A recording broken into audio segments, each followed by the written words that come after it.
Morning AP. ఈరోజు మా ఊర్లో ఓటు వేసి ఇప్పుడే గుంటూరు, విజయవాడ, మా చుట్టుపక్కల గ్రామాలు అన్నిట్లో పోలింగ్ ఎలా జరుగుతుందని చూద్దామని వెళ్తున్నా. ఫస్ట్ టైం ఇలాంటి ఫీలింగ్ అండి, ఎప్పుడూ లేదు ఇలాగా. ఆంధ్రప్రదేశ్ లో చాలా ప్రత్యేకమైన ఎన్నికలు ఇవి. ఈ రాష్ట్రానికి రాజధాని లేదు, ఈ రాష్ట్రానికి పోలవరం లేదు, ఈ రాష్ట్రంలో పరిశ్రమలు లేవు. కానీ నేను చూస్తున్నాను ఇంకా మూర్ఖత్వంలోనే ఉన్నారు.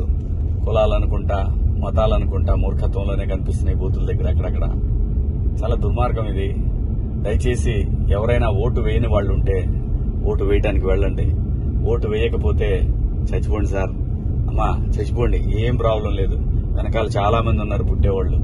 కానీ మీకు ఏదైతే ఇంత మంచి వాతావరణం ఈ దేశం మీకు ఇచ్చింది అంటే ఎంతో మంది కోట్లాది మంది ప్రాణాలు కోల్పోయి స్వాతంత్ర పోరాటంలో ప్రాణాలు కోల్పోయి మనకి స్వేచ్ఛావాయువులు ఇస్తే ఈ రోజున మనం లేజీగా కులం పేరుతోటో కుళ్ళు పేరుతోటో మన రాష్ట్రాన్ని నాశనం చేసుకుంటున్నాం. ఓటు వేయకుండా బాధ్యతారహితంగా ఉంటున్నాం. దయచేసి ఓటు వేయండి. మీరు ఎవరికి వేసుకుంటారో మీ ఇష్టం. ఒక మంచి నాయకుడిని ఎన్నుకోండి. మంచి రాష్ట్రాన్ని తయారు చేసుకుందాం. రాబోయే తరాలకు ఒక బంగారు భవిష్యత్తునిద్దాం. రండి, అందరూ ఈ పండుగలో పాలు పంచుకోండి.